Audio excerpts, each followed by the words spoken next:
most of my relationships with powerful people were based off of my energy, and I'm glad I met like people like Rogan and Louis C.K. at this age I'm at now, to where I'm working on myself, because like my relationship with Rogan was based off of, like, yeah, I did a good job when he saw me, but had I not, but a lot of people do a good job in front of him, but had I not had this energy, he probably wouldn't have been drawn to me to put me on his shows and shout me out on his podcast and on a national platform say David Lucas is a good dude. What's your podcast? The Coach HP Show. I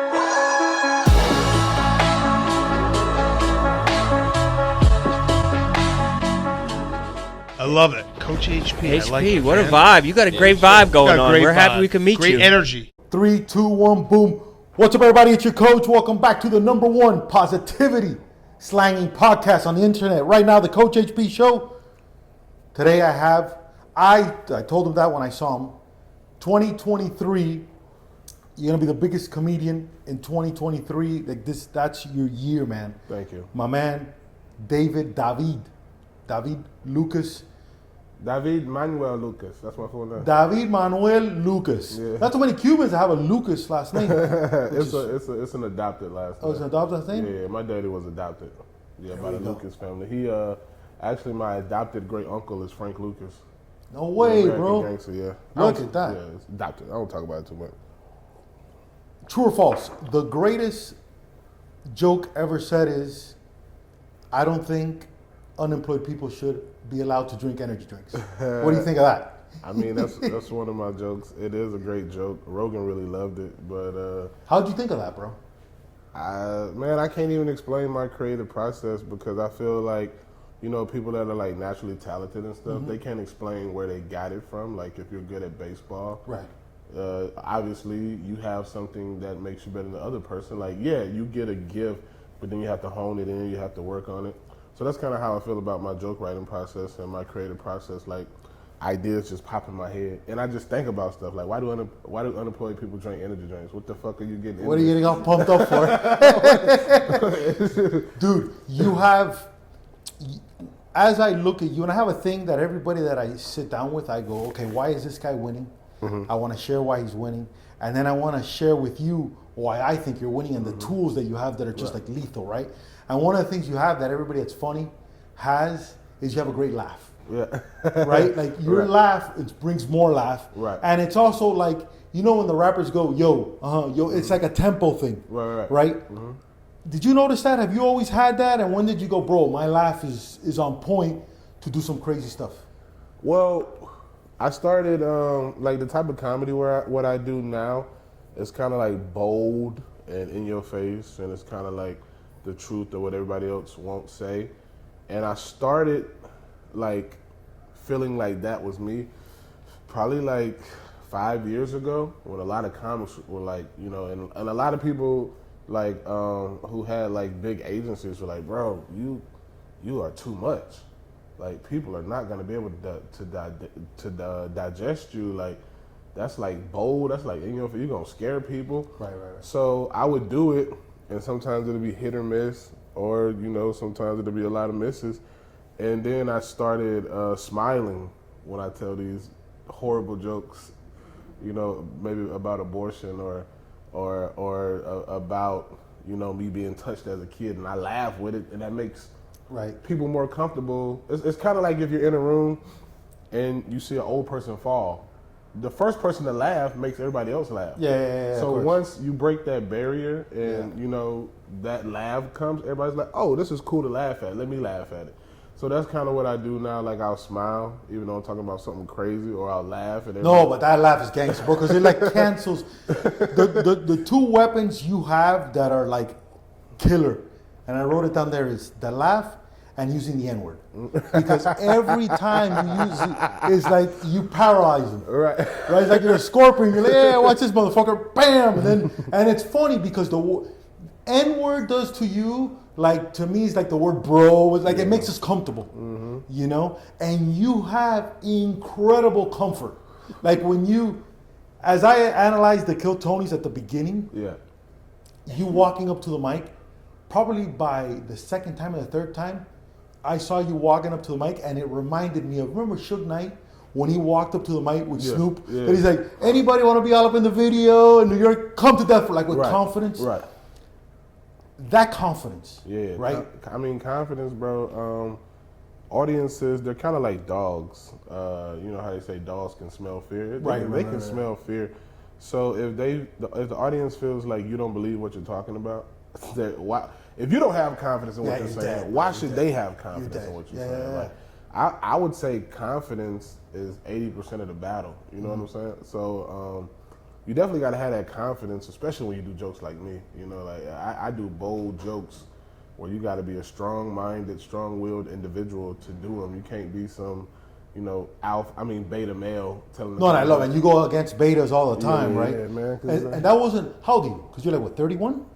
Yeah. So you're 31, I'm 43. Okay. So I got like a couple years on it, right? For a comedian, they say it's like a 10-year to get comped, like really whatever. You're ahead of the curve, I think, because you've done it. Well, really I started fast. so young. Like I started in high school on my entertainment journey when I was on the MTV Yo Mama show, and I messed around a little bit throughout college, and did comedy here and there. And then when I about the age of, I'd say 22, 23, is when I really was like, I'm going to be a comedian. I have no other choice. And about like 25, 24, I had a kid.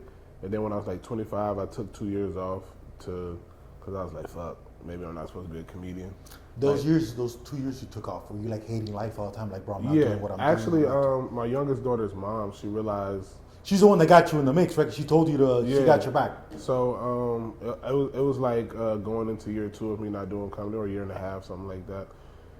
And she saw I was miserable, and I told her, I was like, yo, I'm not doing comedy. Like, let's go back. Because she's from Florida. She's from Fort Lauderdale. She's Jamaican.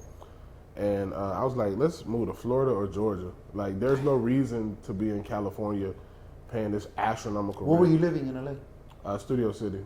Like in Studio City for a little bit. So I was like, let's go back to Georgia, Florida. Like, because I was working a factory job. I was working at Vallarta Warehouse, in the freezer, bro. From like 12 midnight to like 8 a.m. So I was like, hey, I could get a factory job anywhere. Like, let's go back home. And she was a nurse at the time. She's a nurse practitioner now. And she wanted to live in LA. But more importantly, I think she wanted to support my dreams. She believed in me more than I believed in myself at that time. And she was like, it was like maybe October. And she was like, January 1st, you can quit your job. And I got your back for 1 year. Don't worry about anything. I got you. Just make sure you're out doing your thing all the time. And I was like, for real? And she was like, yeah. So I started hanging with this dude named Exy Booker. He's an actor in LA. And I went to like because I was like, all right, I'm about to like dive back into it deep. So I went to go get like acting classes. I met him at this little like, what do they call it when you, whatever it's called when you like sit in on an acting class. Yeah. I can't think of the name. It's called sitting in. Yeah, sitting in. Yeah. So I met him and he's like, bro, I saw you like 2 years ago at the roast battle at the Comedy Store. Holy shit. And I was like, yeah. And he was like, yeah, man. He's like, you should, really be on screen, bro. Like, you got a good personality, you got a good smile, you got a good cadence. And I was like, all right. So he introduced me to like a manager, an acting manager. The name was, I can't even think his name, but it was a little like short Italian dude. And he was like, yeah, I can get you some work, buddy. Don't worry about it. I'll get you. So like the second week in January, I booked an Amazon movie called, it's a parody of Straight Outta Compton, called Snakes Outta Compton. And I played a 5-minute role in there, and I was like, damn. I was like, because I was like asking the universe and everything for signs, like just let me know like this is for me. And then like the second week to book something, I'm like, damn, it's a good sign. This is for me. And then like the next month I booked a commercial, and then stuff just started, like that was a transformational year for me, just because at the time she was my girlfriend, but my daughter's mom now, we're not together, said, I got you this year. Like Right, all your right. focus, you need to be doing comedy 5-6 days a week. Right. You need to be hustling, bustling. She gave me a credit card. You know what I'm saying? I'm like that's like. I mean, I hate that we're not together now, but we just grew apart. But like, and I told her I got it for life. I was like, you are No, and you were, how old were you at the time? 20 something. She was Still older a than me. baby, bro. Yeah, man. she was older. Still a than me. baby, man. So I was probably like approaching 30, like 27, 28, something Still a like that. baby, bro. Yeah. Still a baby. So I told her, I was like, look, any girl I date is gonna know that you, outside of me caring for this child, if you need it, I got you, because like I don't feel like I would be where I'm at now Right, if it right. wasn't for you, because I was literally on my way back to, like I was like, I'm done with LA. I'm checking out. I'm clocking out. Like, get me the fuck up out of here. Yeah, bro. Like, So, like that year is when I got on Kill Tony. That year is when I became a door guy at the Comedy Store. It's just a transformation. Which was a gangster move. Yeah. That's the smartest thing anybody can do, because you're around the fire. Mm-hmm. And if you're in the fire, you're going to get burned. Whose idea was it for you to, or did you go, listen, I'm going to be a door guy and that's the way for me to get in? So I had been trying to. So before I quit doing comedy, like the comedy, like dude, when I first moved to LA, I used to live in the valley. I think it was called Chatsworth, like on Sherman Way and Reseda. Okay. Or Sherman Way in Tampa. What year did you move to LA? 2010. That's the year I left. Oh wow. That's the So year I used to live way in the valley, bro. I didn't have no car, and the Orange Line would take me a mile away, but the bus that ran up Sherman Way would stop running like at 9. You know what I'm saying? So if I wanted to be out, I would have to take the Orange Line, and that was like a mile walk to the apartment that I was living in. So I used to take the bus to the Comedy Store every day. You know what I'm saying? I didn't like every day. One of my biggest regrets is, so my boy owns a sushi place called Sushiya, which is right next to Le Petit Four. Okay. I would pass by the Comedy Store every fucking day. And I never once occurred to me, go in there, say what's up, because Paulie Shore was always eating at this guy's spot Right. all the time, and I would see Paulie, we talk, whatever. Great person. And it's one of my biggest, Paulie's funny as fuck. One of my biggest regrets was I never went to the store. I've never seen a comedy thing. So I was like, fuck, man. LA is interesting because the town becomes full of shit just because of the way everything is set up. Yeah, the thing about LA, bro, it's not really. I mean, the people who go there to work, you get a big payoff. If you go there and do what you're supposed to do and don't get caught up with the bullshit. Like a lot of people get caught up in looking famous. No, of course, and acting famous. Or looking like money Yeah. rather than actually making money. Because, I mean, dude, you got grown men in LA who will sit around and brag about being at such and such house. It's like, bro, how much does going to Vin Diesel's house pay?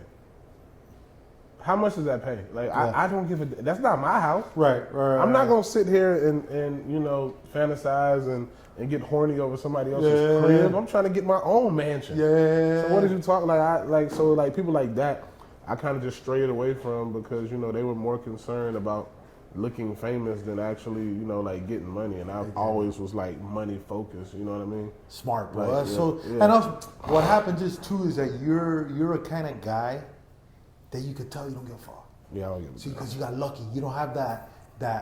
You don't have that. Maybe because you're adopted Cuban, not Cuban. No, But- I'm a. So you're blood my Cuban. dad is Cuban. He was adopted by Americans. Got it. Okay. Yeah. Oh, so that's why you got the Lucas thing. That's why I got Lucas So last we name. have a natural machismo gene that fucks Right. us up. Right. It makes us gangster. Right. Women Right. love us. Right. Right. But it turns on us because we don't know how to be vulnerable. We're like fucking assassins, and it becomes our biggest thing. Man, right? I'm just now learning how to be vulnerable in my 30s, bro. I'm just now learning how to be expressive in my 30s. Well, because you're a baby still. Like you think like, bro, I'm 30. That's why it was. So this woman's the love of my life. I got with her at 37. While living single in LA for 6 years, Vegas for 4.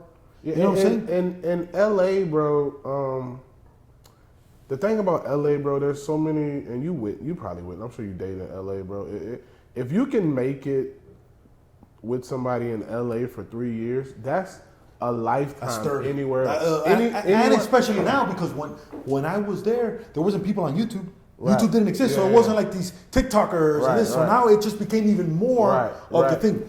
But where if you can make it with if you can make it with somebody 2-3 years in LA, y'all can. That's a lifetime. That's bulletproof. Georgia, bulletproof. Texas. I mean, you got it from all angles. I used to always joke around with my boy, and we used to say, dude, imagine girls had Carfax reports. Because these girls, they go to LA, they all act like whores, and then they come back to whatever little town they're married, whatever sucker, and that's it, you know. And I tell her all the time, I go, dude, I used to see, and it's crazy. You see a girl come in town, and in 2 weeks she's at Leonardo DiCaprio's house. Right. Hey, bro, you know? I used to date I shared a girl with a famous R&B singer, and whenever, you know, she got that text from him, she would have to, you know, abandon me, dog. So I had to just be okay with, you know, sharing. But it's a different world. But for a guy like you, and the reason why I think, man, it's your time is because when I lived in a car, I moved in with a guy coincidentally. I lived in a car for 6 months in the Hollywood Hills. I would sleep in the Hollywood Hills, and I would shower and shave at the Equinox. Yeah. Right there in West Hollywood. Nice. I didn't know a single person. That's the one I work out at right there on Sunset. Yeah, that's the spot. That's the spot. But damn near La Cienega. And then I have to introduce you. My boy's place, who I didn't know, one of my best friends, is the sushi spot that's right there. I'm gonna link you up so you go through next time you're in there. I was with Wilhelmina Models in Miami, and they go, listen, when you go to LA, you should talk to Wilhelmina LA. And they gave me a flyer of this guy named Gary Austin. And it said, Gary, and I don't know, and I'm a baseball guy. I don't know anything about it. And it said, Gary Austin created a club called the Groundlings. And when Helen Hunt won her Academy Award for As Good as It Gets, she thanked him.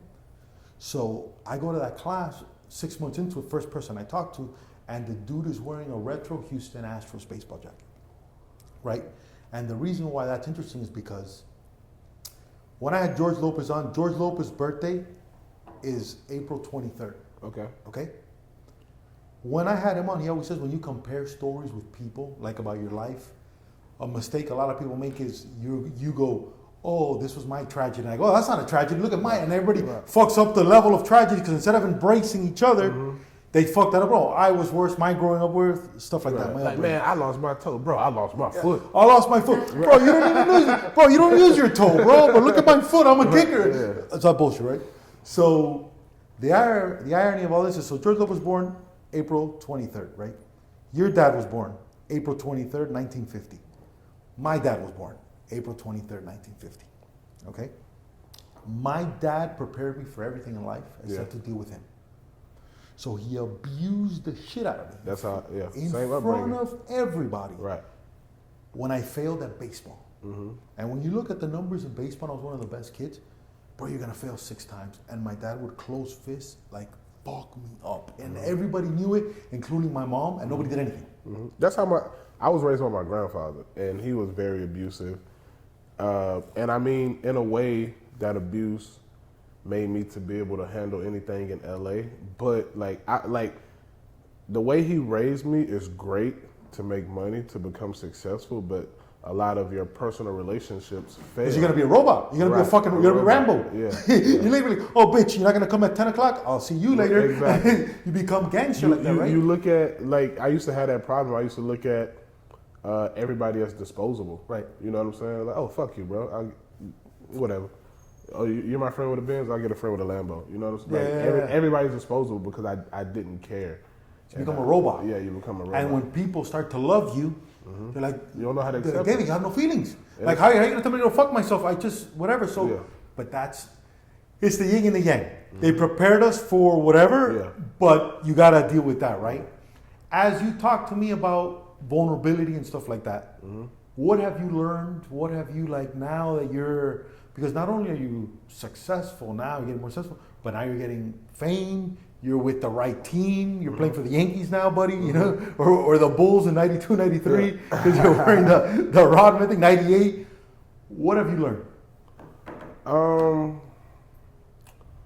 Mainly I've learned, even before, like, a lot of people say I'm an asshole now, but I used to really be an asshole, I'd say like 5 years ago. I got a lot of humility because I used to honestly walk around, and that hindered me a lot, you know, because I used to honestly walk around with this mindset like I'm better than you, Right. I'm funnier than you. Let me go show you, like, you know what I'm saying, and that does nothing, because I'd say most of my relationships with powerful people were based off of my energy, and I'm glad I met like people like Rogan and Louis C.K. at this age I'm at now, to where I'm working on myself, because like my relationship with Rogan was based off of, like, yeah, I did a good job when he saw me, but a lot of people do a good job in front of him, but had I not had this energy, he probably wouldn't have been drawn to me to put me on his shows and shout me out on his podcast and on a national platform say David Lucas is a good dude. No, and the best, bro. You know Like that cosign. When you got that cosign from that guy, right? Mm-hmm. What did that feel like from you? There was a part of me where a small part of me was like, God damn, about time. You know what I'm saying? Like, about time somebody with a platform acknowledged me and let people know. But a great part of me was thankful and grateful. And something I had to work on myself is my daughter's mom. She's one of the greatest female humans that I know.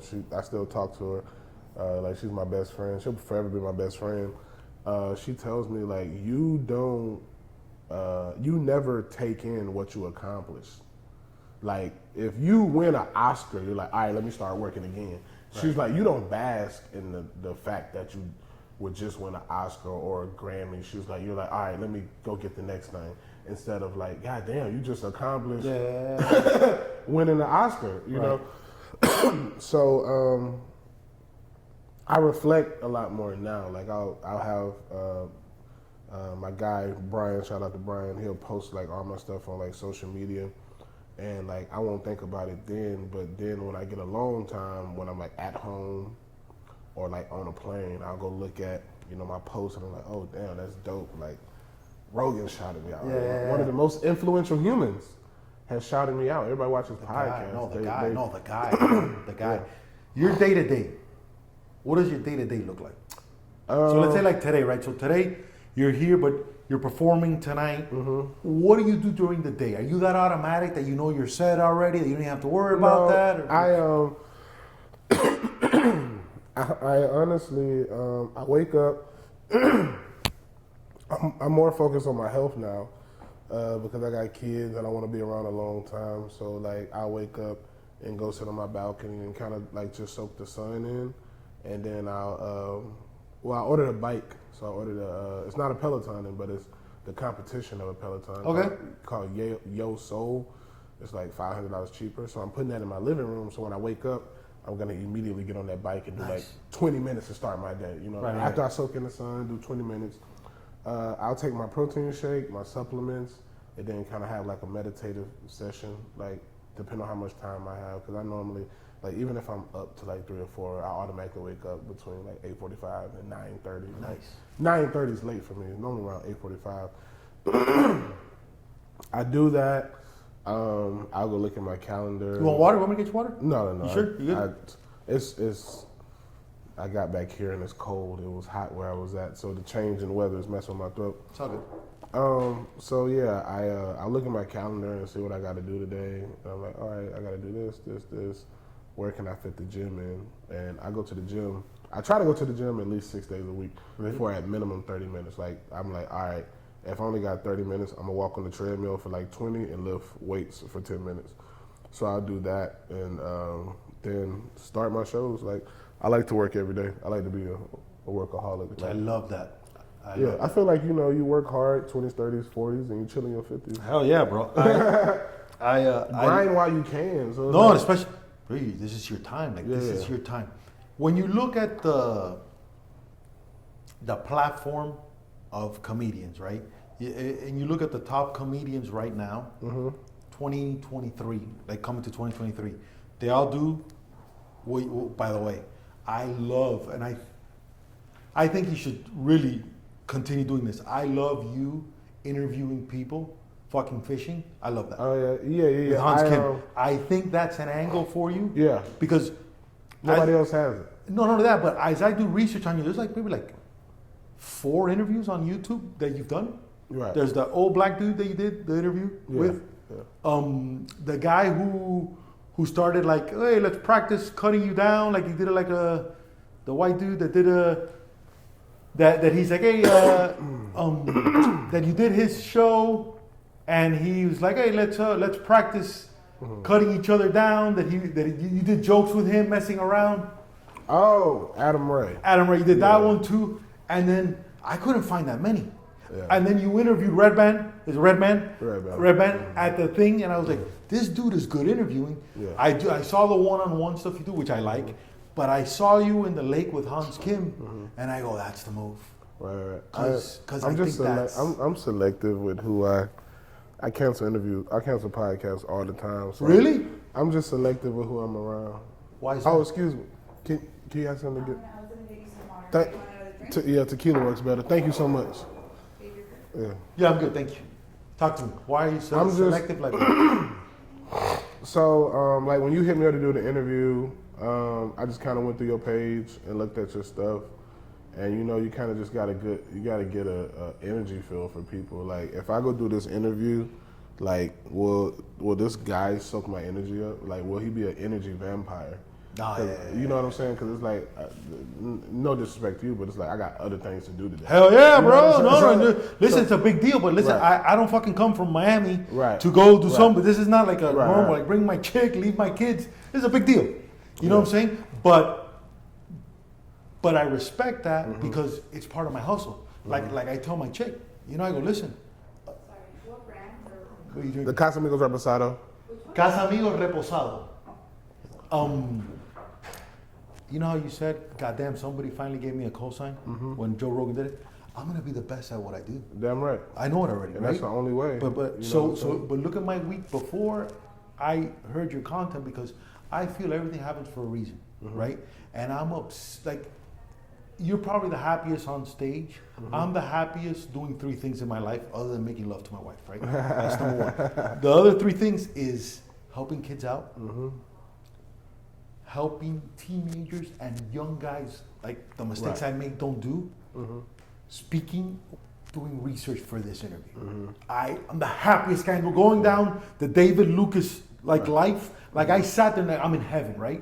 And before I got you, it's funny you said that. So I am coming to Austin. I go, I'm gonna come to Austin, whatever. And the people that I had lined up some podcasts that people wanted me on, whatever, and they all canceled. Everybody canceled.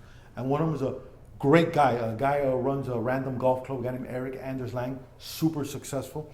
Second one is a big trainer named Mo Wells, who's John Morat's trainer and stuff like that. And I go, fuck, I'm not gonna go. Right. But I ran into your content. Right. And there's a funny thing that happens to me that when I DM some people, I go, I'm gonna meet this guy and I'm gonna like this guy. Right. And right from I was with my kids, in the park, and I heard of you, and it was Joe Rogan saying this is the best. I go, I've never heard of this guy before. Right. David Lucas, boom, you popped up. I saw your DM right there. Right. And I started going through all your content. And by the time you responded back, I had already seen 7 things you've done. And I go, my job now is to find this motherfucker and tell him that in 2023, he's going to be the best. Thank you, man. Thank you. The best. And I don't need shit from you. I might never see you again. I might see you for the rest of my life. But in 2023, that guy was a fucking man. Because what you have, to be a minority and not give a fuck is a big deal. Right. To be in a minority and have tremendous work ethic is a fucking big deal. Yeah, a lot of people, and that's where I guess the disconnect with me and a lot of people who share the same skin complexion as me, whether they are, thank you so much. Thank you, baby. Thank you. They put too much ice? No, this is fine. Whether they are, because I have Hispanic roots, whether they are Hispanic, whether they're black, the disconnect with a lot of those people is I don't have this victim mentality, and I always challenge, especially my black followers and my black friends, because you don't want to be successful. Of course. It's easy. It's very easy to lay in the bed until the afternoon. That's so easy. I wish I could do it. But at the same token, I'm a very selfish person. So the motto that I live by is never give up your life for your kids, or you won't have any life to give your kids. I love that. You know what I'm saying? So I'm number one because I take care of them. Then my kids are number two, and then my mom, and so forth. So my mom just retired. I told her, earlier this year, I said, Mama, you don't got to work no more. I was like, you took care of me, so now I got you. So it's like, at the end of the day, I have me to take care of. I have my daughters to take care of, and I have my mother to take care of. And then whenever I find a wife, she'll come, how to buy. You want to get married? I do want to get married now. It's tricky now because I'd rather find a girl who doesn't know who the fuck I am. So that way I know. Which is going to be hard. It's going to be real hard. And listen, other than with her, and I tell this all the time, I never wanted to get married. I never wanted to have kids. I wanted to be single forever, right? Mm-hmm. But something happens when the right situation comes along that it just you don't even. It's like Santa Claus, It's like, oh, wait a minute, there's a Santa Claus, It's like a weird thing. But till then, I love your setup because I understand you do always go back to LA because you have your kids there, right? Yeah. So that's tough. Yeah. LA's beautiful. LA's beautiful. The mindset is a little tricky. The politics is a little tricky. But hey, we can't all be perfect. But whatever. I love Texas. I'm a big gun. I grew up in the South, man. We're from the same place. I was raised in Georgia, and I'm a big morale person. I'm a big gun collector. I like guns. I like the ability to be able to defend myself. What type of gun do you like? Is there my everyday carry is a Springfield XD45. Yeah, that's my everyday carry. Like that's nice. What leaves the house with me. But Nice. I got other guns that just stay there. That I take to the gun range, and it's like, oh, okay, if somebody break into here, we'll have fun. The gun tattoo. What does it mean? When did you get that? So I got a revolver tatted on my neck because revolvers, as you know, are very reliable. Right. They don't jam, and they don't leave shell casings. Nice, man. And it stands for protection. Nice. Like when people understand, and I got a snake too. I got a snake because it's all about I can be something that's dangerous, but if used the right way, if not provoked, I'm safe. Yeah. I'm protected. And that's what a snake is. Yeah. Snakes don't bite unless you mess with them. Yeah. If you're over there and the snake's over here, how's it gonna bite you? Yeah. Don't go into his space. Don't provoke him. Yeah. And even if you go into his space, be gentle. Don't grab him too fast. Don't aggravate him, because they'll give you a warning. They'll hiss or they'll get up. So those rattlesnakes. When I used to run trails in LA, you used to see these big rattlesnakes. You mentioned your mom. How awesome was it that show you did with Bert Kreischer back home? That he brought that was her dope. out. That was dope, man. My mom, bro, she was. But you guys are twins. You guys look exactly the same. Yeah, that's my baby. Me and my mama had a little spout this summer over some money, and I told her because she's running your real estate, right? She's doing some real estate for you. You said. So me and her had a little money issue, and the business that we started, I kind of told it's me, her, and my uncle. And I told him, I was like, because we get very trusting and we won't do stuff the right way and we'll just do the word of mouth thing. We fuck it up. And we fuck it up. And even when you're dealing with family, it should all Especially when you're dealing with families, you don't want to fuck it up, man. It should all be on paper. And I told her, I was like, I love you so much, and if I don't have you in my life, I won't be able to be productive as a comedian or a citizen. So what we're gonna have to do is there's no more verbal agreements between us. It's just gonna have to be on paperwork. But understand that this is just business. It has nothing to do with me and you as a mother and son. No, and especially I heard you talk about it. You were like, somebody was like, oh, I don't want to pay. You're like, oh, your mom's like a saint. She's like, don't. You're like fucking up the deal. Like, no, you can't do this to these people. My mom, she's not business oriented at all. And I told her, I'm like, yo, just fucking sit back and collect the check, lady. Like, I don't need you to do, I really don't need you to do anything. Like, just, I'm going to give you instructions, or my uncle's going to give you instructions, and you go do that. You go to the lawyer, you go pick this up, you do that. You run the errands, but when it comes, because we had a house, and she don't let me know anything, because get out, eviction. Like 3 days late, eviction, have my lawyer, hey, send them eviction notice. My mom, and it's just because I was busy, I found out that she let somebody pay $100 a week for a $1,200 house, and I'm like, what are you doing? Like, we're not running. We're not running a charity. Like, if you want to open some type of halfway house to where you let people who don't have money come stay in here for welfare, like, do that. Right. But when it has something to do with me, like, take your own money and do that. Yeah. Like, I'm not running a charity, and it's not disrespectful. This is a business. Nowhere else in life. And I told her, I said, I cannot go to my apartment manager and say, I'm having a hard time. Let me just give you $100 a week. Little hundo here. That's Give me $100 a week for 6 months. Cool. Where? I wish my apartment was just give me what you can. Like, give me what you can, man. I know you do it. You're the best. I know you're good. I know you're good for it. You gotta come on. Just don't worry. Give me what so me and her, we had a little whatever, and I had told my uncle, I was like, he was like, no, we need you, man, because with your creativity. Like, my uncle, man, like, a lot of people think, like, my dad was this, that I grew up with so much privilege, but, like, dude, I saw my dad at 5. I didn't see him again until I was 17. You know what I'm saying, bro? I really didn't. And now, I don't know when the last time I seen him. Last time I saw him was when my daughter was 18 months, and she's about to be 8 in November. So that just tells you the relationship that me and my dad has.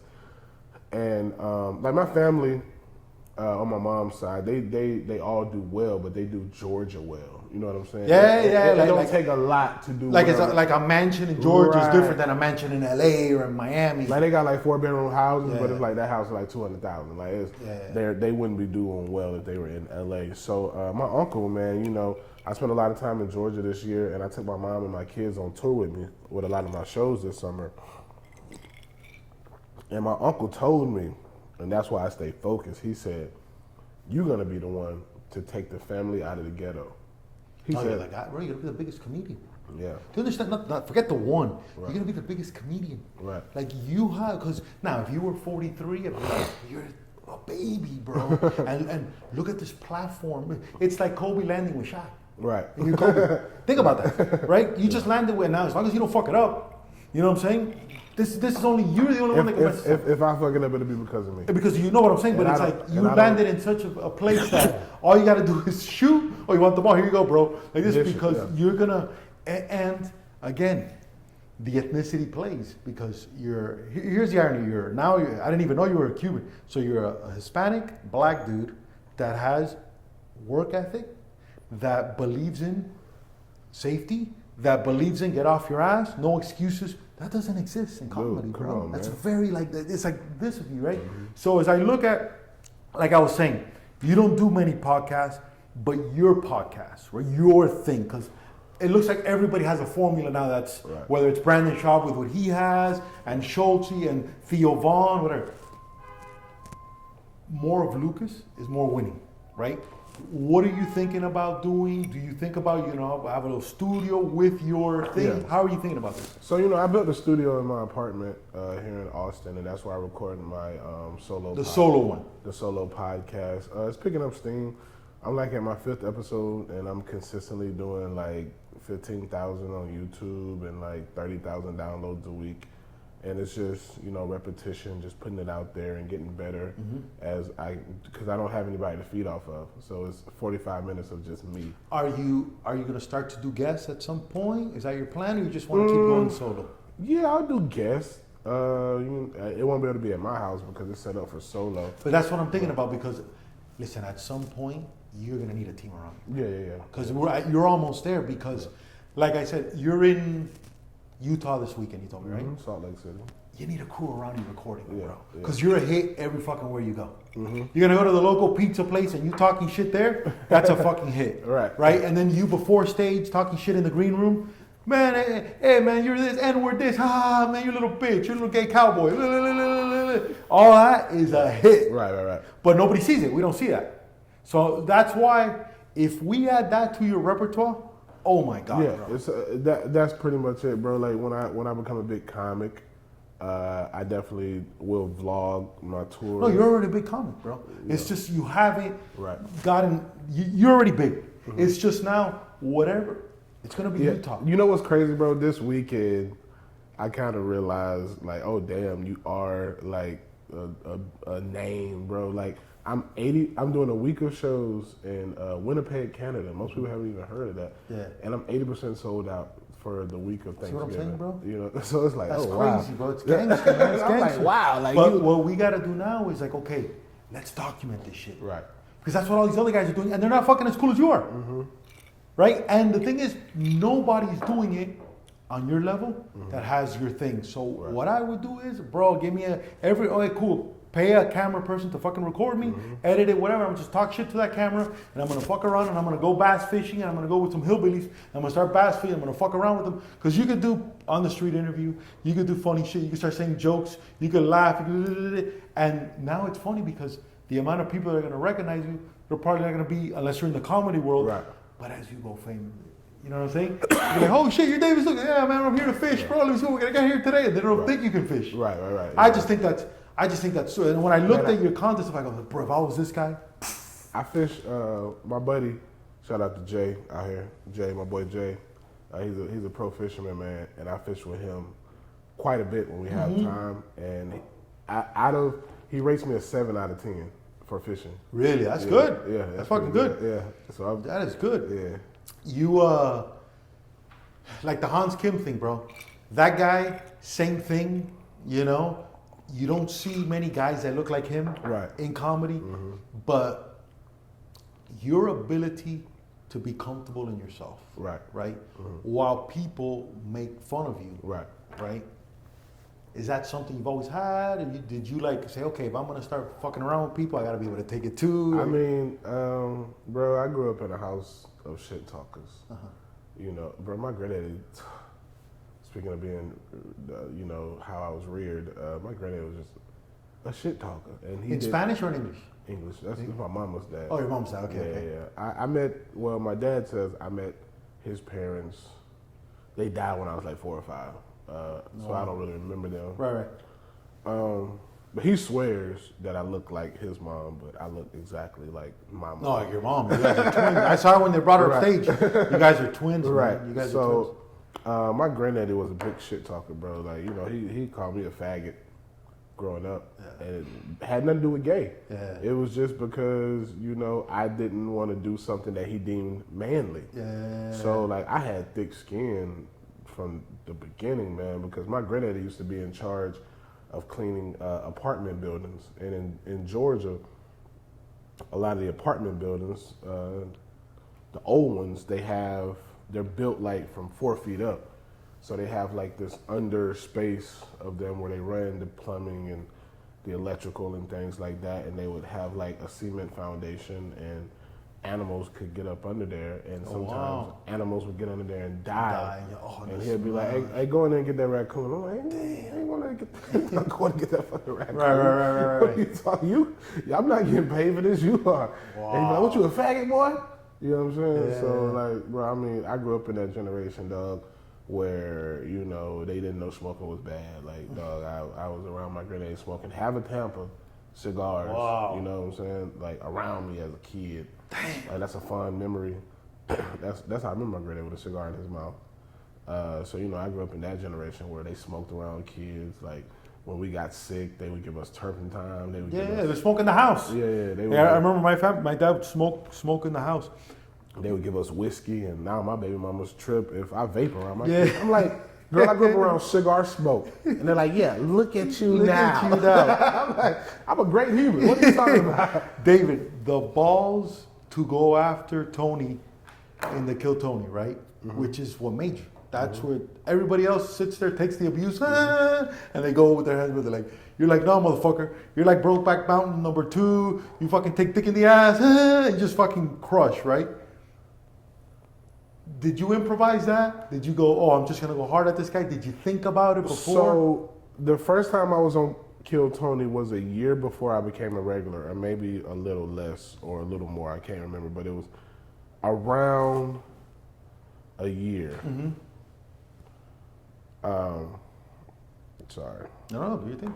So it was around a year before I went on, and I watched it and I analyzed it, and I was like, oh, he's a, you know, I was like, I didn't do good on the interview, but I had a good set. I was like, oh, he's a roaster. So I'm a roaster, and I feel like I'm quicker than him. So the next time I get on Kill Tony, I'ma just fucking sneak him. You know, like you about to fight somebody, they don't know you about to fight. You just Right. Do you remember what you hit him with first? Do you remember? I don't. To be honest, I don't. That was so long ago. It was like 2-3 years ago, man. So I was like, I'm gonna just hit him first. Like I need to go watch that again, actually. And I was like, I'm gonna just hit him first, and let's see what happens if I just come out and give him a sucker punch. Dude, and you paralyzed him, bro. Yeah, I hit him, and he was like, what the fuck? And then the audience went crazy, and then it was... His best line is when he goes, David, you son of a bitch. Yeah. Actually, I do. Actually, what can you say when somebody kills you like that? You just got to take it and go, yep, you got me. But that was back when Kill Tony was live, and his mom, sweet lady, Joy Hinchcliffe, she wrote me on Instagram. And before the night was, like, right after, like, maybe 10, 15 minutes after I got off stage, and she was like, you were my favorite person ever on that stage. I love it. His mom. And I was like, wow. And she was like, yeah, keep doing your thing. And me and her still talk and chat to this day. And after the show, I was in the back vaping, and Tony comes out. And he's like, hey, that was good. He was like, keep signing up. And I was like, all right. And he was like, will you be here next week? And I was like, nah, I'm on the road next week, but I'll be here the week after that. He's like, all right, sign up then. So I just kept signing up, and then I do remember this. I became a regular, or he announced me being a regular on the Michael Bisping episode. I remember when I roasted, when I destroyed him too. Yeah. And Tony was scared that he was gonna do something. Yeah, but I can't do it. But I mean, you know, you're a pro fighter, and well, if you go into the comedy thing, you gotta understand that hey, this is our ring. Yeah, you know? But I mean, bro, I've been beat up before. We've all but that guy's not gonna. And I mean, though, that would have gave me so much money. Oh no, and that viral, that clip, and that whole thing. A couple more questions, dude. Mm-hmm. Podcasts, right? You see a lot of them. You see comedians doing them. Now you're doing a lot of people ask you, as a person being interviewed, what do you like in podcasting, and what do you like that hosts do with you? What do you find? Mistakes people make. I think the biggest thing, because I don't really watch a lot of podcasts, or at least not comedian. Like I don't even watch Kill Tony. I know it's crazy, but I don't watch Kill Tony. People are like, did you see Kill Tony last night? Like, no. This is a good podcast, and I think it don't matter what you're talking about. I think it's the comfort levels. Yeah. Do you feel comfortable with the person? Does the person make you feel like a person? You know, those type of things. Like, are you just trying to interview me for numbers, or do you want to really get to know me? So that determines, like, how good, for me, the podcast is going to be. Like, do you feel like a lot of people use you now that you're... Yeah, but I don't do them. Like, hey, whatever, and you're like, ghost. I won't do them. Yeah, I just won't be on. I won't go. I want to talk about hair for a second, dude. Yeah. I lost my hair. I'm a big fan of people that have hair. Mm-hmm. What I see some episodes you drop the hair, you go up with it. What's the plan with the hair now going forward? Is there just whatever I feel? You just roll with it? Yeah, I'm just growing it, man. I grew it as kind of like I think I started growing in 2019, and I didn't never mean for it to get this long. And then the quarantine happened, and I was like, oh, might as well just keep growing it. So I'm just growing it. We'll see. Maybe on some Whoopi Goldberg shit. Dude, that'd be dope. Or Lil Wayne. You gotta go long and you go. Yeah, you know. I don't think I'll. I think when it gets maybe like right here, I'll like keep it cut like that. You ever think of hitting with the highlights, make it blonde or that, or no? Nah, bro. I don't need attention. You don't need that much attention. People do that for attention. You advice to comedians coming up. Be yourself. Be yourself. That's the most important. Try not to watch too many comedy specials as a new comedian, because you'll start liking one comedian and watch them all the time and start emulating them even without you knowing. So my best advice would be go watch good comedy shows. Like seeing a special is not the same. What's a good comedy show? A comedy show with good comedians, like like a show, like an actual set shows. Okay. Like with good working comedians that make a living from doing. Support your local shows of comics trying to get it, but sometimes that can give you a false expectation of what comedy is. So go watch comics who, if you want to do it for a living, go watch comics who do it for a living. You know, So that's what I would suggest. Like watch a lot of live comedy shows. Write all the time. Get on stage all the goddamn time. Get on stage all the time. You gotta get on stage. Do you still bomb now, or that doesn't happen? Or are you that good that you kind of disguise it? When you know you're fucking around, you can kind of do a couple things to. For my age, I'm good. But I mean, when I'm 40, I'll probably look at what I'm doing now as shitty. Just like I look at stuff I was doing in my 20s. It's like, oh my God, that was horrible, you know. So I think that's part of growth. And I think that's a good sign when you can look at something you were doing, you know, 3-4 years ago, like, what the fuck? Yeah. What was I talking about? They were laughing at that, you know. So I think that's a good sign when you recognize growth in yourself, and I think that's the most important. And what was the question? Fuck, I don't got one. Perfect, bro. No, you hit it perfectly. Last two things. Favorite type of music? Everything. But what do you listen to the most? Like, what's inspiring you now?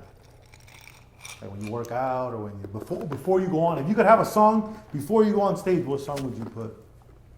Kanye West, Hurricane. Kanye West, Hurricane. Yeah, I like Kanye West a lot, and a lot of people say they miss the old Kanye, but it's like if you really fuck with somebody, like if you fuck with who they are, you should follow them along the path, you know. Growth is good, so it's like if you like what I was doing 10 years ago, you should like what I'm doing now, because I feel like this is a better phase of me. I feel like this is. And you think this Kanye is better than the old Kanye? Yeah, it's a grown Kanye. You know, like you listen to, like he had a song, I Thought About Killing You, and he was like, I thought about killing myself, but I love myself way more than I love you. And there's just so many quotables that Kanye has. Like he was like, I understand why the cage bird sings, and he's like, what's another one that I really like? He's like, the most beautiful thoughts are often hid next to the most darkest thoughts. And it's like, that's true, because genius and insanity, they walk a tightrope with each other. So it's like. Just like abuse and motivation are kind of like race being abused and adversity. It has a good thing and has a bad thing to it. It's all perspective. Like, you know, like take Charles Manson, for example. Right. Like some people, depending on your perspective, you can call him a genius. And depending on your perspective, you can call him an idiot. Right. But I mean, you know, depending on how you look at it, you can say that's a genius, because this man is labeled a gruesome serial killer, but he never actually killed anybody. Right. He can, like, how powerful are you to where you convince people to follow you first? So you convince these people to follow you, and then you convince these people to kill for you. Yeah. It's like the whole Castro thing. Yeah. You know, us Cubans, we hate Castro, but what the guy did was just crazy, and how he stood up to the USA and just did whatever. It's just insane, man. It's insane. Best quality you like about yourself? My honesty. You like your honesty? Yeah, I'm very honest, and a lot of people don't know how to take it. So there's that. I mean, I'm gonna be honest with you, and that's awesome. That's why, you know, I don't have any, like, and it's not saying that I want to get back with them, but every girl that it hasn't worked out with, I can get back with them because I ended on honesty. Yeah. And even though in that initial moment you might not like it, but later on you come to respect it. I love it. You know what I'm saying? I love it. If I tell you I can't be your friend for X, Y, and Z, you'll be like, oh, yeah, you might not like it, but you gotta can't hate on the truth. But it's like if I continue to hang around you, knowing that I don't like the things you do or how you say something, that's fake. Right. That makes sense. Like if you end something with honesty, I feel like there's always room for repair, you know. But when you end it on fakeness, it's like you can't really come back from that. I love that. Yeah. Expectations. Sucks, man, when you think, oh, I got a gig this weekend and they cancel. How have you dealt with expectations? Has that been hard for you? Like when they cancel gigs? No, just like anything in general. You're like, oh, this is my break now. I'm going to get this. And then it doesn't happen. Has that been hard for you? I don't really have expectations. Yeah. I mean, I don't really, there's like that's how I live my life. Like, because I feel like if I don't have expectations, I can never be failed. You never fail. Why? Like, I just feel like, why should I have expectations? You know what I'm saying? Like, we can go to a fucking Leonard Skinner concert and your expectations might be high, and you might pump it up to me and be like, bro, this is the best concert you'll ever be. I'm telling you, you're gonna love them. But if you put my expectations way up, they're probably going to be failed because that's your passion. Got it. Yeah. So if you be like, hey, bro, just come with me for, a live concert. I got some tickets. And it's like, I'll enjoy the concert much better instead of you telling me, like, this is the best concert you're going to in your life. That makes sense. That makes sense. So when you don't have expectations, I think it just opens the realm and the world to more possibilities of, like, bro, if I come to this restaurant and I have no expectations because nobody has told me that it's very good or very bad, then I think it can be more enjoyable. You don't set your expectations too high, because I feel like nothing will ever live up to our own expectations. You know what I'm saying? Like if I tell you this is the best bottle of tequila, and then you taste it, it's okay. But if I just give it to you, I'll let you tell me that it was very good. Like, don't put no expectations on it. Like when people, are you very funny? I don't know. I'll watch me, and then you can. Do people ask you that? Yeah, they'll find out. Like, especially like if they find out you're a comedian. Are you funny? I don't know. Like, you should watch. They ask you if you're funny. Yeah, and I'm like, I don't know. Like, you should. No, I'm funny as fuck, man. You gotta see me. I don't even like to say that. Tell me, who says that though? That's the weirdest. That's the worst question to ask. Because it's like, how about you come watch me and then you make your own assessment. Right. Because what I talk about might not register with whatever you're aligned with. I completely agree with you. Yeah. David, and I don't say this to bullshit you, man. I'm so proud of everything you've done, bro. Thank you, man. Thank you. I'm gonna encourage you all the way through. Thank you. I think there's so much potential. Mm-hmm. I think the talent is through the roof, man. Before I let you, I always ask the guests at the end to ask me a question, man. Ask me, what can I help you with? Ask me a question. Let's see. Question for me. Why do you feel you failed in baseball? Can you pinpoint Yeah, something 1,000%. that Yeah. you could say, if I would have did this, I would have? Yes. My problem was, it was my destiny to fail in baseball, because if I wouldn't have failed in baseball, I wouldn't have become who I am right now. And the reason why I'm the biggest failure in the history of baseball, man, baseball, and I think of baseball too, is because I sacrificed my life. Without choice, my dad did. So I didn't have a childhood. Almost like Michael Jackson, that he was forced to sing at a young age. So that was me my whole life. I didn't go anywhere.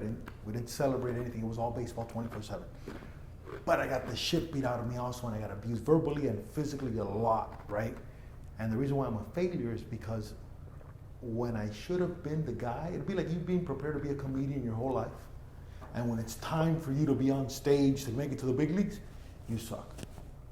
And the reason why I sucked is because I had identity issues. Because I because I was a nobody and I was losing. And when you're getting your ass kicked every day and you don't have a TV in your room and you're not cool, but you have swag inside, but you don't have cool clothes, you don't have this, where do you hide? You hide in your brain. And I envision this life that I'm living now. So that goes back to expectations. So it went back to the expectations. So I would want to come here and impress you, right? But then I didn't have anything, so I would use girls, because I would get girls, and hot girls, that would be the way I'd fit in with people, whatever. And I've never been jealous of anybody, I never had anything. But my life sucked. Like, it fucking sucked. You know, it's like if your dad comes out and goes, hey, bro, cut your hair, shave, what are you doing, bro? You look like you should be. That sucks. I didn't have any freedom. So now that I have freedom, I tell people and I tell parents, I go, listen, you can't hack a kid to be a football star, baseball star, whatever. All you can do is, it's like you can't hack a comedian. It'd be like you right now, when your kids go, I'm gonna make them a comedian. You can't. You either expose them to it and you guide them. Yeah. And I think that's what's missing now. Yeah, I like with my kids, bro, I don't really like. You have 2 girls? Yeah. And I don't really force anything on them. I just kind of, whatever they say they want to do, I just put money into it until they don't want to do it. Because you're living your dream. Yeah. Right. Dude, I can't thank you enough, man, for really taking. I really appreciate this shit, man. Like, seriously. Like, I really, really appreciate this. Tell them where to find you, the road, the next stage. I know we're in Winnipeg. They know Winnipeg because of the Olympics. There was some Olympic Winnipeg. Tell them. DavidLucasComedy.com. David Lucas Funny on Instagram. Type David Lucas in on YouTube. Follow my content. Follow my podcast, Fake News with a Z. And let me know what city I should come to. I'm actually my agent is making my schedule for next year. So yeah, let me know, man. I'll pull up, and I'm definitely going to I'll be in Tampa. We're gonna do it. We're gonna to Miami. We're gonna be everywhere. Yeah, I'll come early so we can go to Miami. Fuck yeah. And we'll set that up. We'll do everything. Yeah. My man. Boom. There you go. Thank you, buddy.